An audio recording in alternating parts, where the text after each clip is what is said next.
Welcome to Puerto Rico. Our ship, Allure of the Seas, has docked in San Juan, and we're ready to explore this fascinating city. But right now it's 9 o'clock, and the ship is going to be leaving at 3 p.m. today, so we've got only, well, just under 5 hours to visit the most interesting places here. So we've got to go.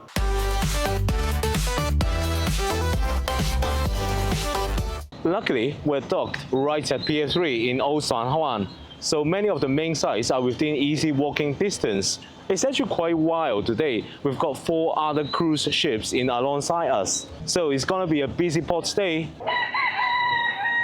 We'll be starting with the star attraction of Old San Juan, El Morro.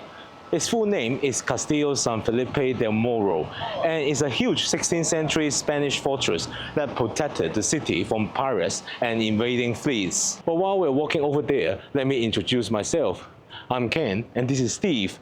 On my channel, I share reviews of flights, hotels, cruises, and resorts, along with travel guides and vlogs from the places we visit. So if that sounds like your kind of thing, make sure you're subscribed. Well, right now, we're inside Museo de las Americas. We weren't planning to visit this, and we aren't, but we were just here because it started to downpour, and there's a lovely courtyard here to shelter, so we got in to have a look. It's actually really pretty. Right, we made it up to El Morro, and straight away you can see why this is the #1 attraction in San Juan. Now, the reason this place even exists comes down to geography. Puerto Rico was the first major island that ships from Europe could reliably reach after crossing the Atlantic. Fresh water, food, supplies, and a safe harbor. So if you control Puerto Rico, you control a key gateway into the Americas. So in the late 1500s, they began building this fortress we now know today as El Morro.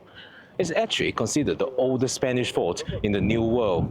But it wasn't just built and left alone. This place saw its fair share of action.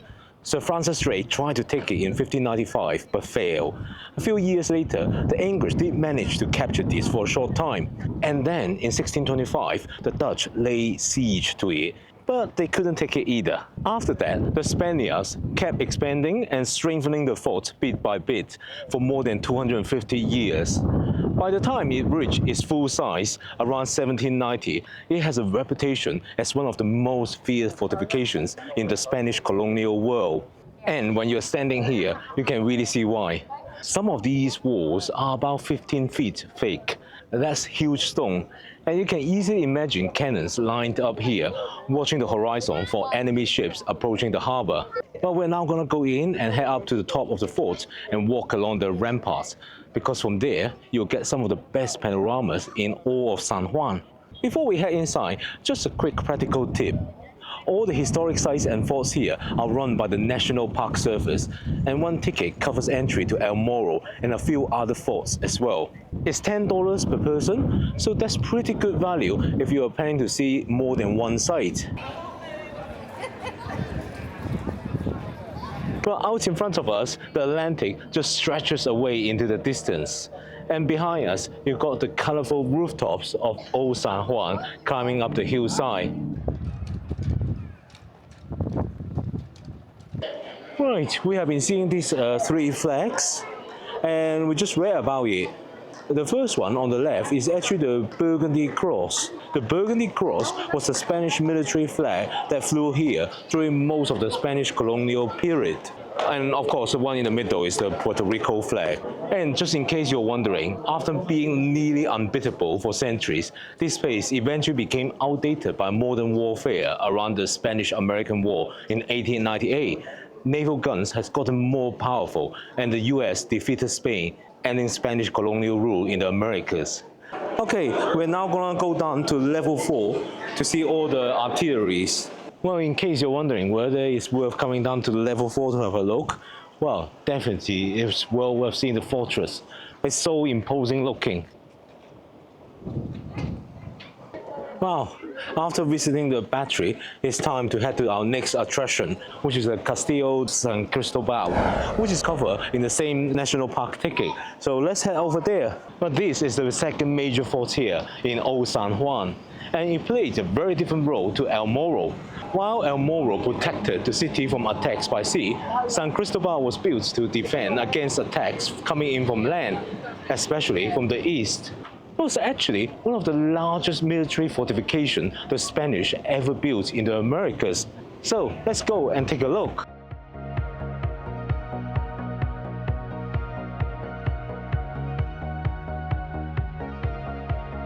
What's interesting here is how different it feels to El Morro.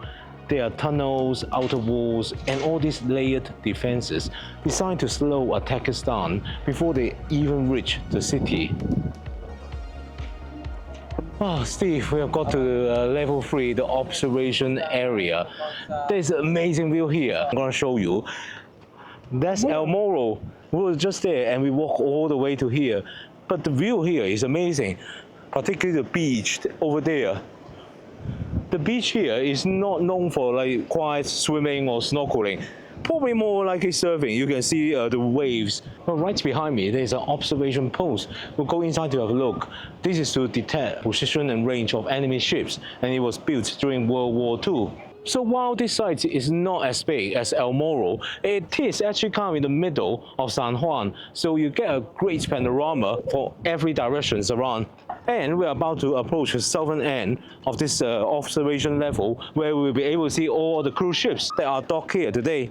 Well, starting from my far left side, you have got our ship, Allure of the Seas, then MSC Divina.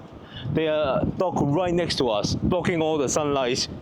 Then you've got a rather small ship, that's Marella Discovery. And then next to it, you've got Celebrity Eclipse. And there's one more ship, a carnival ship, which is docked way over there. There are only 4 piers here, so they have to use the remote one. Well, inside San Cristóbal, away from the open ramparts, they have rooms called casemates. These are water bomb-proof chambers where troops could live, store supplies, or position cannon. Let's head inside this casemate to have a look. Later on, this fort was even used in the Second World War, and you'll see some additions from that era. If you've been enjoying this vlog so far, please boop the like button.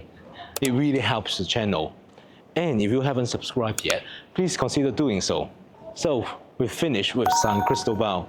Huge, impressive, and very different in feel to El Morro. Now we're gonna slow things down a bit and head back into the old town. We just walked past the sign, and this is actually where, in 1963, piña colada was created.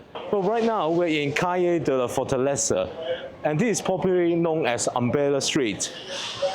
Obviously, the umbrellas are gone. It used to be here a few years ago, but for whatever reasons, they were removed.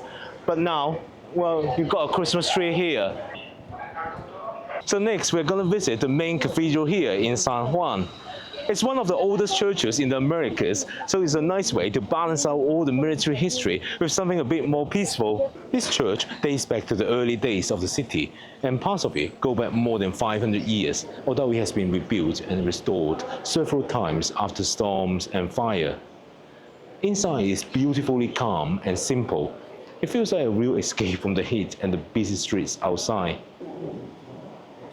Most people come in here to see the marble tomb and the body of the religious martyr of St. Pius displayed under glass.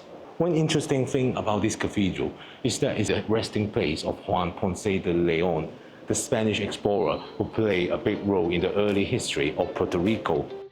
Right, we've visited the cathedral, but now we've got less than an hour till all aboard. So we're heading back towards the pier, but we're taking the scenic route through the heart of the old town to squeeze in every last photo. It's a race to the ship, but in a city this beautiful, we've got to keep the camera rolling until the very last second. So we just got back to the cruise port. We had a lovely few hours visiting the main attractions of San Juan, and we managed to do that in just 5 hours. So even if your ship has a short call here, it's definitely still worth getting out and exploring its fascinating historical sites. Well, I hope you enjoyed coming along with us. If you want to see what we did at other ports on this cruise, click here or here to watch the next video.